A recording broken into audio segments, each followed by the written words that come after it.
COVID has already put us into that. COVID was a beta test. It's beta testing. I told you that already by the Lord. It was a way of testing obedience, blind obedience, and it was a resounding global hit. And let me tell you something about sharks. When they taste blood, they never leave. They circle back for more. There's an old prophecy that I did about elephants. I can't even remember the prophecy's name now, but you will find it on my medical playlist. I will find it and I will put it here. That prophecy made it very clear that 2020 is not all that there is, that there will be a round 2 and a round 3. They only completed round 1. There will be a 2 and there will be a 3, whether anyone likes it or not. So the stage has been set for that. The beast system has had a taste of blood. It's not going to back off. So when God says it's a problem of continuity, he made it quite clear to us that once the party from which the next queen comes, from which the final kings come, once they got near the cone, the core of power, he said that they will do anything to keep it, that they will fight dirty if they have to keep it. So people have been going all around the internet claiming that the prophecy of 2020, November 2020, 6 of them, God was giving me a dream every night during the voting process. I came out, I explained what those dreams were.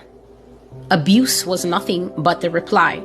Everyone was drunk on the Biden Kool-Aid, drunk on the Trump Kool-Aid. So nobody wanted to hear that there was a Hawaiian Punch, a Kamala Harris Kool-Aid right behind Joe Biden. Nobody could believe it. She's not a stunning candidate, they said. A woman will never be president in America, they said.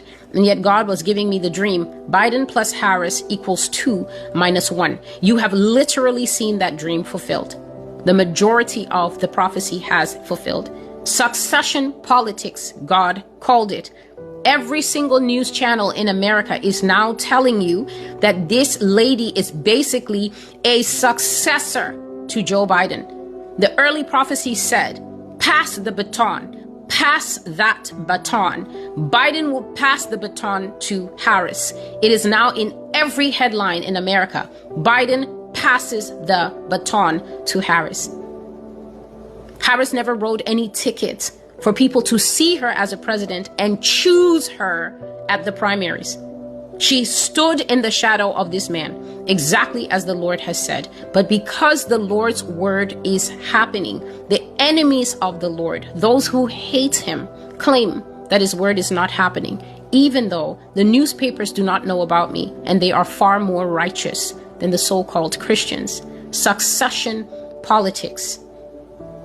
As King Charles will once he is old, or once he passes away, whichever one it is, as he will take off his crown and put it upon the head of Prince William. No one else is in the running unless something happens to William. That is what succession means. It means that all you have to do, you don't have to earn it. You don't have to stump for it like Mr. Kennedy has in this race. You don't have to campaign for it. You don't have to work for it. All you have to do is stand there, and at the proper time, the crown will be passed to you. So to those who are still vested in day-to-day movements, please follow your day-to-day movements. I'm already going with God past this. This is an old prophecy to me. It is only the dogs who have come to lick sores now, the stealers of prophecy, the so-called alt-right channels. They have millions of followers, and yet they are coming here to steal the Lord's messages. Why?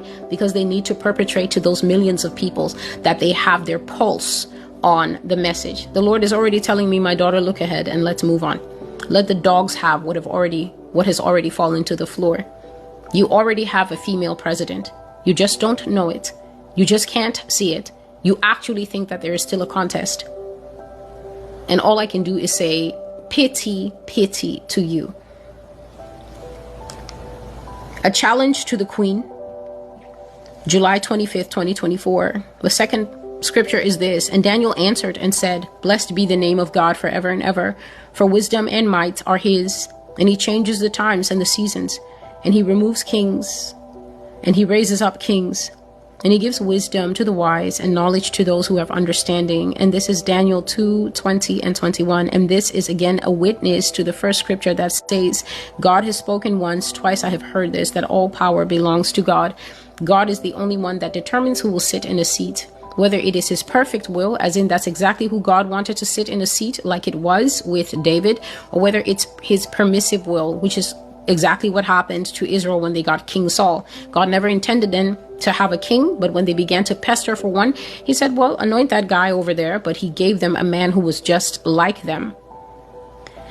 So the first part of this prophecy I got at 2:40 a.m. I got this at 2:40 a.m. and the Lord suddenly began to talk about Kamala Harris. I was not asking him anything. I was working on something else, and the Lord just struck up a conversational tone and began to give insight and information into the presidency that, as far as I'm concerned, America, you already have this presidency. You can literally wait for the day when they have the happy speech and release the red, white, and blue confetti. That is the day that it will dawn on you. But for me, God is already telling me exactly what will happen to Mrs. Harris. And I've shared that for you in 2 prophecies. That is Kamala Harris and the Beast Part 1. It tells you exactly what her personality will be, how she will run the government, exactly how she will behave. And if you don't understand why God is saying these things, it is so that you will not be surprised when you see these things. So again, I would say that this is a Part 3. Kamala Harris and the Beast Part 1, Kamala Harris and the Beast Part 2, and this could basically be titled Kamala Harris and the Beast Part 3, but it is called A Challenge to the Queen. Listen to your new president and how she will handle the people who work with her, and by exposition, you. They will push against her almost immediately, men especially. They will buck up against her and against her apparent lack of authority. Kamala Harris has a long way to go in learning the ropes of the presidency, but one thing she is, God said, is that she's game. She is game, capital letters. And that's a dangerous person to play with. A person who is game does not mind getting knocked down 10 times because they know there will be an 11th. They do not mind getting laughed at 16 times because they know there will be a 20th.